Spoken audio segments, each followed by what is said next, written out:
those aspirants who are preparing for CAPFSC 2024 or 25. This video is related to how to make notes and how to use it. This is the sample of a page. Actually, in next you will see two pages, or just see this single page. Uh, I have written so much information in a small, means you can say a single page, that a lot of things can be done.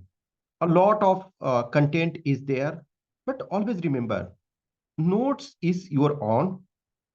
This page and all we'll discuss in later.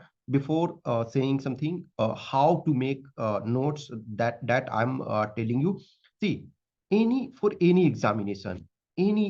examination like UPSC, syllabus is in two way. You can see one, in one way syllabus is so vast, because anything and everything below the sun is syllabus. What all are happening in present situation in India, outside India, if any war is going on, if any peace treaty is being signed, if any person got Nobel Prize, if any person got Arjuna Award, if any person get Bharat Ratna. For example, recently Karpuri Thakurji, the ex-CM of Bihar, he got posthumously Bharat Ratna Award. Now it is important. Suddenly, obviously, those people who are from Bihar or nearby area, they were knowing Karpuri Thakur. But the person who is just staying in Tamil Nadu, the person who is just staying in Kerala, was not aware about who was Karpuri Thakur. Now, two ways to think about Karpuri Thakur. One way is to think that he did so much for Bihar. One way is to think Karpuri Thakur destroyed Bihar. One way is also to see that obviously everyone is seeing this in political mileage. Karpuri Thakur, for example, he removed compulsory English paper in 10th and all. That's why the people of Bihar or students of Bihar were not interested in studying English, because during his time when he was education minister and later he became chief minister, at that time many people in board examination or 10th examination, matriculation examination, they were not able to pass due to English compulsory paper. But he removed that, and reason was that he students in Bihar were lagging in English. So in to see in different way. But everything you will not write. But for what purpose you are making notes, that is important. So in my opinion, in my way to say, ki take two notebook.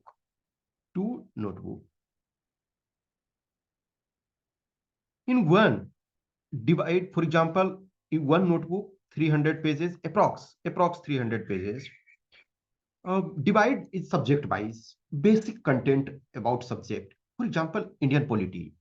So if Indian polity, see first before making notes and all, since it is a parallel process, see the previous year paper, questions related to previous year.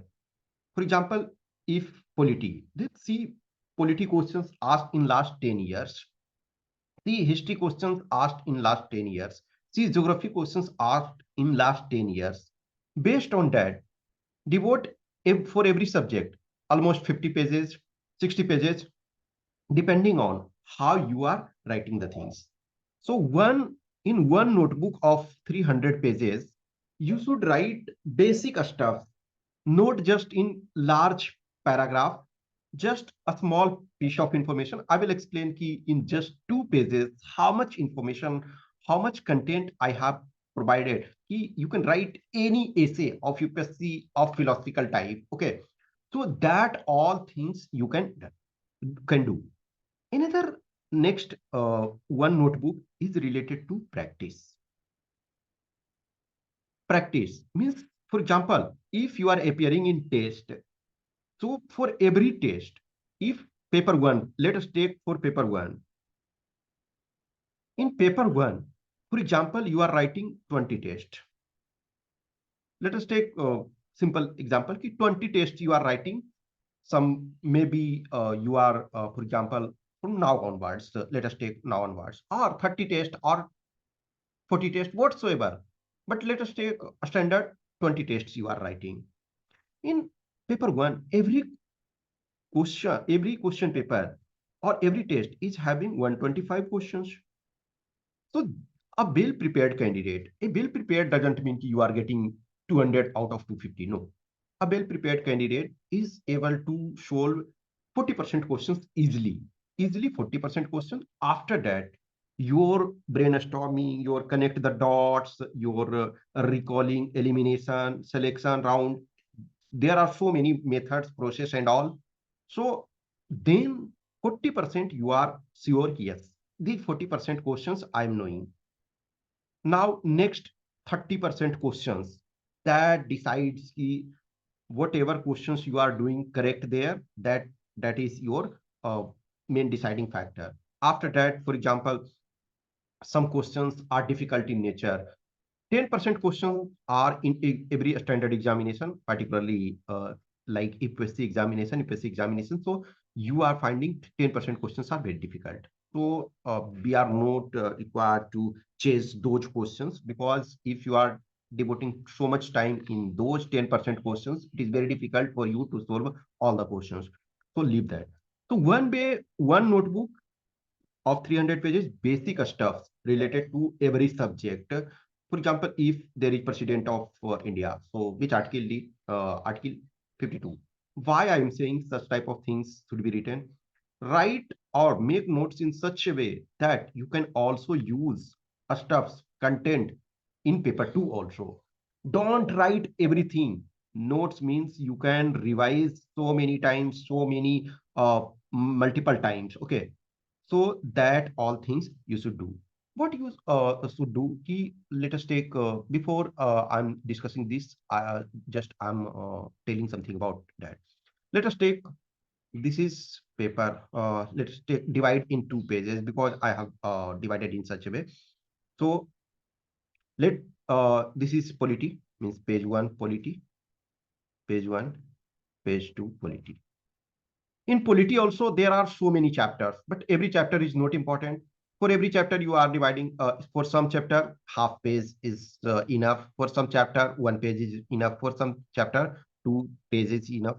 So write something. For example, let us take Indian Constitution. Indian Constitution sources. From where we take the Constitution, which part? For example, parliamentary democracy be taken from Britain. So write parliamentary democracy Britain, or means whatsoever we take from Britain. So Britain, write those. From USA, write those aspects. From Germany, write. From Ireland, write. From USSR or Russia, you can say, erstwhile USSR, right?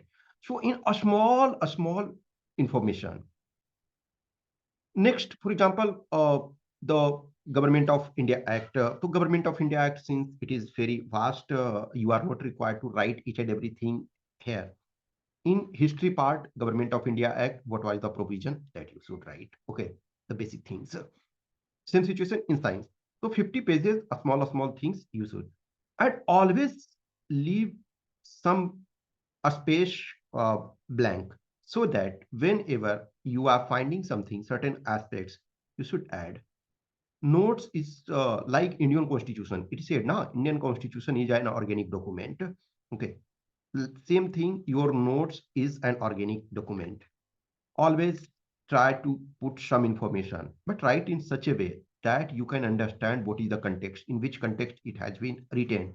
And in notes, you can revise, means from time to time, you should see, yes, if anything I have made mistake, or if anything, write a small information, note that in much detail. Now let us take just 2 pages. In 2 pages, I have written so much information. Obviously, this note is important for me. For example, just I was trying to write certain things before making this video. I really wrote these aspects so that I can show you people in practical. Just in 2 pages, I have written so much information. that in UPSC, take any essay, take anything, you can write basic things. It is not about ki you will write perfect. Obviously, every data, every aspect, every finding, it is not possible to write in 2 pages. Just I have written in 2 pages so much information that I can write any essay based on that. Just I'm explaining certain aspects. For example, let us take 7 sins of Gandhiji. So you know, in ethics, Gandhiji said about 7 sins. These are sins. For example, wealth without work. Now, this requires a lot of separate explanation. So, as a person, you are able to write about certain things. Ki Gandhiji said, wealth without work. If someone is working, someone is having wealth, and he did not get means he did not get after working, or you are just inheriting something, or you are gaining certain things from illegal means. So that is not good. Okay. So wealth without work. Next, pleasure without conscience. Okay. Second sin is knowledge without character. Okay. Commerce or business without morality or character. Okay. Science without humanity. Religion without sacrifice. Politics without principle. So, for example, this thing always you are seeing. So these things you know 7 since you have written, you can memorize the things. It is always useful. No doubt whatsoever I have written, that should be in your notebook. Next, for example, another thing I did not write that, but you should write, for example, SDG, 17 SDG goals. You should write. You are getting questions directly, indirectly, you can quote that. Okay, so 7 SDG goal, just a small, not in detail, but write that. After that, for example, Oscar Schindler. Oscar Schindler, you can use, for example, in Germany.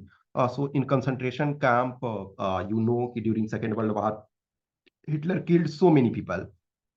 तो ये Oscar Schindler एक तरह से Nazi party से ये जुड़े हुए थे, नाजी पार्टी से, लेकिन इन्होंने single handedly more than 1200 Jews को सेव किया। ठीक है ना, कि भाई ठीक है, हम इन पर्सन्स को, इनको जो हेल्दी हैं, जो सही हैं, उनको हम ले जाते हैं, अपना काम अपनी फैक्ट्री में, अपने जो इंडस्ट्री है उसमें काम देंगे, और उसके लिए उन्होंने मोर देन 1200 पीपल का लाइफ बचाया। अब नेल्सन मंडेला, देखो नेल्सन मंडेला क्या है, एजुकेशन पे जब भी आता है तो आप ये सब चीज क्या है ना कि स्मॉल स्मॉल नोट्स में जब होता है, मल्टीपल टाइम आप देखते हो नेल्सन मंडेला, तो अब आप चाहो तो 2 लाइन इस पर लिख सकते हो। रामनाथ गोयनका एक तरह से जब आज पॉलिटिक्स में, जैसे इस बार देखो 24 में इलेक्शन होने वाला है, तो बहुत बार देखो एक मैं ये इस वजह से ये फैक्ट आपको एक्सप्लेन कर रहा हूँ कि कुछ दिन पहले जो था ये अपने प्रशांत किशोर हैं, वो यात्रा कर रहे थे, तो किसी ने उनसे पूछा, एक जर्नलिस्ट ने, कि आपका पैसा कहाँ से आ रहा है। तो इनफैक्ट ये प्रशांत किशोर ने एक दो बार और बोला कि अब एग्जैक्ट सोर्स तो मैं नहीं बता सकता हूँ, लेकिन मैंने जिनके लिए काम किया, कुछ ऐसे लोग हैं जो मुझे सपोर्ट कर रहे हैं, बोला कि यही बात आप प्राइम मिनिस्टर से पूछ सकते हो। तो ये रामनाथ गोयनका इमरजेंसी के ड्यूरेशन में ब्लैंक ये पेज एक तरह से न्यूज पेपर में, ये इस वजह से कि आप लिखने नहीं दे रहे हो, और लिखने के पहले आप ये बोल रहे हो कि मेरे से मुझे दिखा करके इमरजेंसी के ड्यूरेशन में संजय गांधी ने ये प्रेस पे जो है रेस्ट्रिक्शंस लगा दिया था। तो उसके केस में रामनाथ गोयनका इंडियन एक्सप्रेस के ये हैं। ठीक है, तो ये आपका इंडियन एक्सप्रेस जो था उसमें से ये इन्होंने ब्लैंक एडिटोरियल लिखा कि इसका मतलब है कि हमें लिखने नहीं दिया जा रहा। अब नादिया मुराद 2018 में नोबेल पीस प्राइज विनर है। अब इनका स्ट्रगल, तो देखो ये जब आप लिखते हो, हमने किस सेंस में लिखा है हमें पता है, आपको ये पता होना चाहिए। ठीक है, फिर जो आपका ये है मलाला यूसुफजई, तो ये नोबेल लॉरिएट हैं, ये पाकिस्तान के। ठीक है, तो ये आपका तालिबान जो इनको गोली मार दिया था इसमें। अब दशरथ मांझी माउंटेन मैन, कि आप यदि ये सोचते हो कि एक सिंगल पर्सन, ये सब मैंने ऐसे के पॉइंट ऑफ व्यू से लिखा, मैं ऑलरेडी आपको बता रहा हूँ कि 2 पेजेस में हमने इतने इन्फॉर्मेशन, और ये इन्फॉर्मेशन मेरे काम के लिए है, आप इस ढंग से चीजों को कर सकते हो, आखिरी मोमेंट पे इसको 10-20 टाइम्स ये रिवाइज कर सकते हो।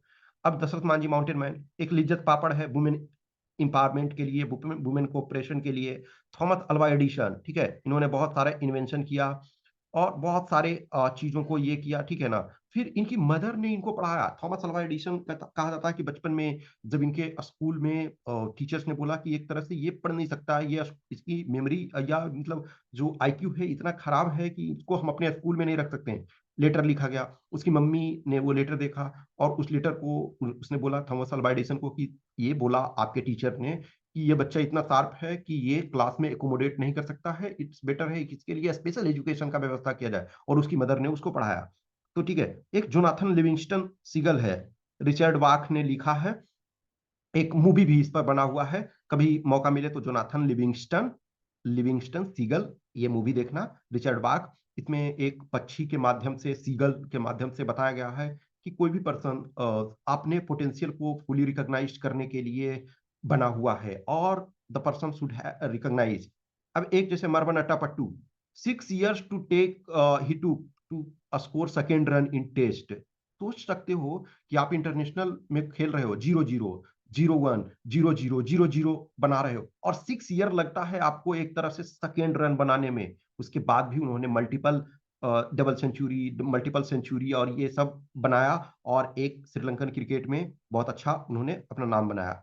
एक है चंदा जावेरी। चंदा जावेरी, उन्होंने लिनियस पॉलिंग जो 2 times नोबेल प्राइज विनर हैं, एक बार केमिस्ट्री में और दूसरे पीस में। अभी तक दुनिया में 5 ही ऐसे पर्सन हैं जो 2 times नोबेल प्राइज भी जीते हैं और ये एकमात्र शायद ऐसे हैं जिन्होंने सिंगल हैंडेडली 2 times जीता है। उसके साथ चंदा जावेरी जो है उन्होंने काम किया। जब उनको बचपन में उनकी शादी कर दी जा रही थी, उन्होंने उस चीज को नहीं माना और फिर उन्होंने जाकर के वहां गए, यूएस में इनके साथ वर्क किया और अपनी कंपनी बनाई। राइट ब्रदर्स, अब सोचो राइट ब्रदर्स ने, जो एक तरह से आदमी उड़ सकता है ये इम्पॉसिबल था, लेकिन इन्होंने उस चीज को करके दिखाया।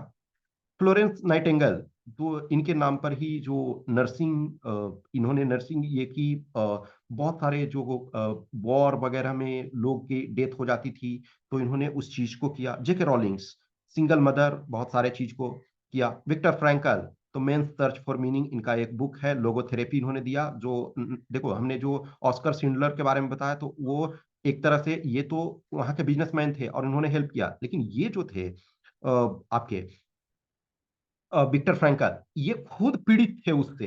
मैन सर्च फॉर मीनिंग, उसमें वो बताते हैं कि किस ढंग से कंसंट्रेशन कैंप में हम रहे, किस ढंग से चीजों को सफर किए। ठीक है। एक है आपका जयपुर फूट, जो दिव्यांगजन है उनके लिए इन्होंने बहुत कुछ हेल्प किया। बराक ओबामा, बराक ओबामा एक पर्सन जो एक तरह से ब्लैक पर्सन है, अफ्रीकन अमेरिकन, और वो प्रेसिडेंट बने। उनकी स्ट्रगल भरी लाइफ ये। आइसोडर आइजक राबी, इन्होंने 1944 का नोबेल प्राइज इनको मिला है एमआरआई के लिए, फिजिक्स में।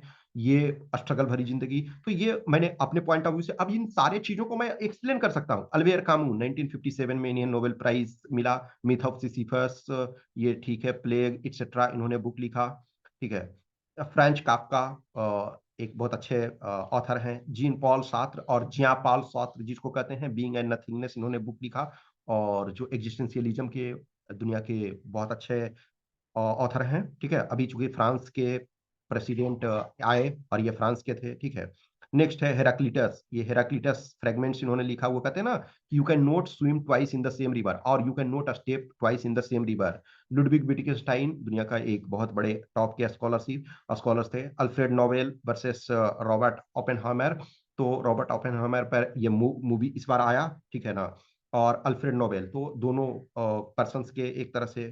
ठीक है। बेब मिलर, केविन कार्टिन, और बहुत सारे, अब ecological preservation, survival of the fittest, मतलब बहुत सारे, Jyotiba Phule, Savitribai Phule, women in education, Friedrich Nietzsche, will to power.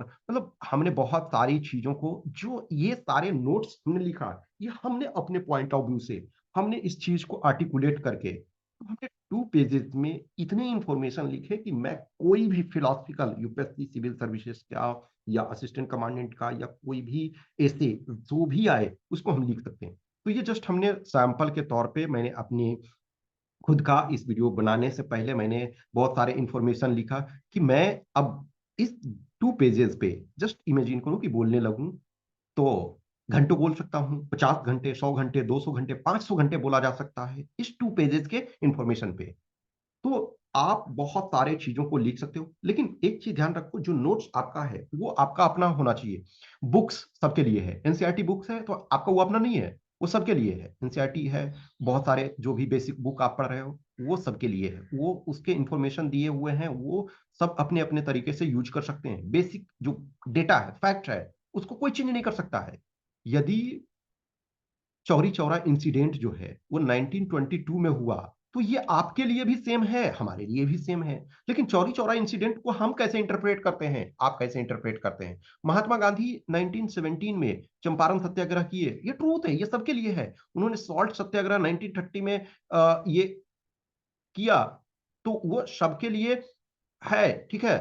तो आपके लिए जो है चीजों को वर्क करना उस आधार पे, 1931 में जो उनको भगत सिंह को जो 23 मार्च 1931 को उन्हें फांसी दी गई, तो दी गई, उसमें से आप सबको ये पता है कि, तो वो फैक्ट्स, कुछ फैक्ट्स जो होते हैं वो सबके लिए, लेकिन हम इंटरप्रेट कैसे करते हैं? तो जो पेपर टू आपका होता है, राइटिंग होती है, ऐसे पेपर टू में ही आप देखो बहुत ज्यादा डिफरेंसेस आते हैं, पेपर वन में भी आते हैं, लेकिन पेपर वन में क्या है, एब्सोल्यूट है। कैसे आपने बनाया कोई नहीं जानता है, इन द सेंस कोई नहीं जानता का मतलब है कि आपने किस ढंग से राइट आंसर पे पहुंचे। कुछ फैक्चुअल क्वेश्चन है उस पर आप डायरेक्ट आंसर पे पहुंच गए, आप जानते हैं तो। कुछ क्वेश्चन ऐसे हैं जिसमें आपको इंफॉर्मेशन प्रॉपर पता नहीं था, still you reach to the destination, आपने आंसर उसके पता किए, उसको देखे, तो उसमें से एग्जामिनर को पता नहीं है। लेकिन जो आप लिखते हो उसमें आपका थॉट मायने रखता है, आप कैसे किस ढंग से किस इंफॉर्मेशन को पुट करते हैं। तो so much information can be added. तो आप ये हमेशा करो कि टू नोटबुक लो, और ये जितना आपका कंसाइज होगा, एक ऐसा टाइम आपके पास आना चाहिए कि जितने आप इंफॉर्मेशन को लिखो उसको समझ सकते हो, उसको एक्सप्लेन कर सकते हो। और नोट्स इतना होना चाहिए कि लास्ट के फॉर एग्जांपल 30 डेज में मिनिमम 10 टाइम्स आप उसको रिवाइज कर सको, मिनिमम 10 टाइम्स। अब कभी लगता है कि क्या हम 10 टाइम्स सेम चीज को पढ़ें? बिलीव मी, जब तक 10 टाइम, 20 टाइम, 30 टाइम, रिमेंबर बहुत सारे आप लोग में से हो गए जिनको 30 तक का टेबल याद नहीं होगा, दिस इज ट्रूथ। बहुत ऐसे लोग होते हैं, मतलब मैक्सिमम के पास नहीं ध्यान होते। हमें आज भी 30 तक का टेबल, तो ऐसा क्या है हम थोड़े मॉर्निंग में याद करते हैं? नहीं, हम बचपन में इतनी बार उसको लिखे, इतनी बार उसको पढ़े, और बीच बीच में कभी कभी ये ऐसे ही ये बोलता हूँ, हाँ ये सुनाओ, मैं किस बच्चे को होता है तो कितने तक आपको आता है, तो मैं बोलता हूँ कि ठीक है मैं भी आपको सुनाता हूँ। तो ये मसल मेमोरी में आपका हो गया। तो उसी प्रकार आपके नोट्स ऐसे होने चाहिए कि 10 टाइम्स, 20 टाइम्स, हो सकता है तो 20 टाइम्स आप 1 मंथ में रिवाइज करो। किसी का मान के चलो कि 50 पेज में ही उसने, जैसे हमने जिस ढंग से लिखा, ये 2 पेजेस में इतने इंफॉर्मेशन, किसी ने 50 पेजेस में यदि सारे इंफॉर्मेशन को इस कंसाइज वे में लिख लिया, तो आप उसको चाहो 20 टाइम्स, 30 टाइम्स रिवाइज कर सकते हो। और वो जो रिवीजन होगा वो बेटर होगा, वो कनेक्शन स्टेब्लिश करने के लिए आपके लिए फायदेमंद होगा। तो आप अभी से नोट्स जो बना रहे हो वो बनाते रहो, लेकिन नोट्स में डिटेल ना लिखो, छोटे छोटे लिखो, small small bit of information में लिखो। जैसे हमने लिखा, छोटे छोटे चीज को लिखा, लेकिन मैं किस कंटेक्स्ट में, अब उसमें क्या होता, आज आपने लिखा और उसको लिख करके छोड़ दोगे, 6 महीने बाद उसको देखोगे तो शायद मे भी कंटेक्स्ट आपको पता नहीं रहेगा। जहां आपको कंटेक्स्ट क्लियर नहीं हो रहा वहां 1 लाइन का इलेबोरेशन लिखो, जहां कंटेक्स्ट क्लियर हो रहा वहां उसको, मैंने जो ये 2 पेजेस में लिखे हैं तो मुझे पता है कि किस इंफॉर्मेशन को कहाँ यूज करना है, तो हमें प्रॉब्लम नहीं है, ठीक है। तो हमने फॉर एग्जांपल लिखा है ये विशाखा गाइडलाइंस, तो हमें पता है विशाखा गाइडलाइंस क्या है। हमने महाराणा प्रताप के बारे में लिखा है किस ढंग से, हमने अजीम प्रेमजी को लिखा है किस ढंग से, हमने बैरन बफेट को लिखा है तो किस ढंग से लिखा है, बी आर अम्बेडकर को लिखा है तो किस सेंस में, ज्योतिबा फुले और सावित्री बाई फुले ये हस्बैंड एंड वाइफ है, विमेन एजुकेशन, देखो हमने विमेन एजुकेशन यहाँ लिख दिया। कुछ चीजें हैं जो आपको उस ढंग से लिखना है कि हम कंटेक्स्ट को समझ सकें। ये तो जस्ट हमने सैंपल के लिए कि हमने 2 पेजेस में इतने ज्यादा इंफॉर्मेशन लिख दिए कि हम इससे कुछ भी ऐसे और ये आए तो लिख सकते हैं फिलोसफिकल में। अब उसमें इकोनॉमिक्स के सारे चीजें नहीं लिखाएगी, लेकिन फिलोसफिकल वो में तो आप 200, 300, 400 पेजेस के आपके ऐसे होने चाहिए जिसको कि हम 2 डेज, 3 डेज में। देखो एक चीज ना, कि एक बुक लो जो 400 पेजेस का है, और उसमें उसका और आपका नोट्स में डिफरेंस है। 400 पेजेस का बुक में आपको 4 डेज लगेगा, आप यदि पढ़ रहे हो तो 400 पेज के लिए 4 डेज लगेगा। लेकिन शायद आपने जो नोट्स 400 पेजेस का लिखा है उसको आप 2 डेज में रिवाइज कर लोगे। इसका कारण क्या है? एक तो आपने उसको लिखा है, तो आपको कंटेक्स्ट पता है। अब एक न्यू बुक आप पढ़ने लगो तो उस न्यू बुक का आपको कंटेक्स्ट पता नहीं है, किस कंटेक्स्ट में वो लिखा गया है, बहुत सारी चीजें, तो उसको आपको समझना पड़ता है। लेकिन जो नोट्स आप बनाते हो आपको कंटेक्स्ट पता है, इस वजह से हमें कम टाइम लगता है। कुछ ऐसे बुक्स होते हैं, जैसे मैंने उसको ना 5 टाइम्स पढ़ा हुआ है, तो मैं 400 पेज का लिया तो 1 डे में फिर रिवीजन हो जाता है, इस वजह से कि हमें उसका कंटेक्स्ट पता है, उस बुक का पूरा कंटेक्स्ट पता है। किसी को हमने 20 टाइम्स किसी बुक को पढ़ रखा है, तो 21st टाइम पढ़ेंगे तो कंटेक्स्ट हमें पता है, कौन से चैप्टर में कहाँ क्या चीजें हैं वो, लेकिन फिर भी रिवाइज ये करते हैं। तो नोट्स जरूर बनाओ। आप कितना भी पढ़ लो, इस एग्जाम में, जो भी यूपीएससी का एग्जाम होता है, सिलेबस इतना वास्ट एक तरह से है, एक तरीके से कहते हैं तो बहुत वास्ट है, और एक तरह से हम ये सोचते हैं तो लिमिटेड चीजों को आप देखो, पेपर 2 खास करके देखो, लिमिटेड एरिया है, उसमें से क्वेश्चन पूछे जा रहे हैं, आप उस पर वर्क कर सकते हो। ग्रामर वगैरह लिमिटेड चीजें हैं, उसमें 20-30 चैप्टर्स, एक तरह से 20 चैप्टर्स मान के चलो है, उस 20 चैप्टर से ही सारी चीजें कवर हो जाती। अब वर्ड मीनिंग तो भाई ये तो जितना आप करो उतना होगा। तो नोट्स जरूर बनाएं, जरूर ये रखें, और नोट्स वो आपका अपना है। एनसीईआरटी बुक्स, बेसिक बुक्स, ये सब के लिए है, सब उससे बेसिक स्टफ प्राप्त करेगा, लेकिन हम उसको कैसे इंटरप्रेट करेंगे, कैसे यूज करेंगे, ये आपका नोट्स बताएगा। और वो नोट्स जो है रिवीजन में जितना बार आप 20, 30, 40 टाइम्स ये करो। बहुत बार क्या होता है ना कि जब हम मल्टीपल टाइम प्रैक्टिस करते हैं तब चीजें हमारी क्लियर होती है। तो पैरेलली आपको क्वेश्चंस प्रैक्टिस करने हैं।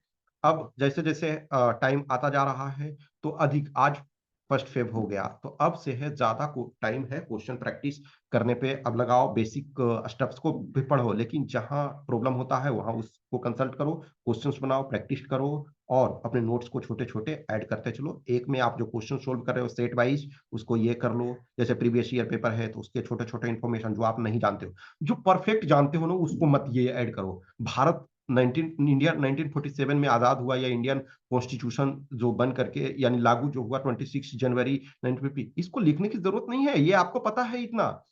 अब बहुत सारी चीजें, गांधी जी का जन्म जो है 2 अक्टूबर 1869 को हुआ, ये आपको पता है, इसको लिखने की जरूरत नहीं है। जो इंफॉर्मेशन आपको लिखने की जरूरत नहीं है उसको गार्बेज, वो आपकी मेमोरी में है, वो आपने इतनी बार उसको पढ़ा है, वो लिखो जहां आप पढ़ रहे हो, जहां आपके थोड़े से इश्यू होते हैं। अब मान के चलो, फोर बुद्धिस्ट काउंसिल है, तो आप एक जगह लिख लो, यस, एक ये में लिख लो, फर्स्ट बुद्धिस्ट काउंसिल कब हुआ, किसके शासनकाल में, कौन सा डायनेस्टी वो था, फिर कहाँ हुआ, उस पे हेड कौन थे, और उसी 4 लाइन में। तो ये आपके बहुत सारे, अब इससे रिपीटेड क्वेश्चंस बीच बीच में पूछे जाते हैं, तो ये आपका हो गया। अब उसको बहुत सारे अलग अलग वे में कनेक्शन, आपको जब नोट्स आपका तैयार होता है तो आप कनेक्ट करना शुरू करते हो, यहाँ का इंफॉर्मेशन आप वहाँ ऐड करना, ये जानोगे समझोगे। कुछ भी क्वेश्चंस, क्यूरी, डाउट्स होता है आपको असिस्टेंट कमांडेंट एग्जामिनेशन के संबंध में, तो आप हमें मैसेज कर सकते हो, कमेंट बॉक्स में कमेंट करो, या मैसेज कर सकते हो इस व्हाट्सएप नंबर 8527146498, या टेलीग्राम नंबर 7404909669 पे। Okay, thank you.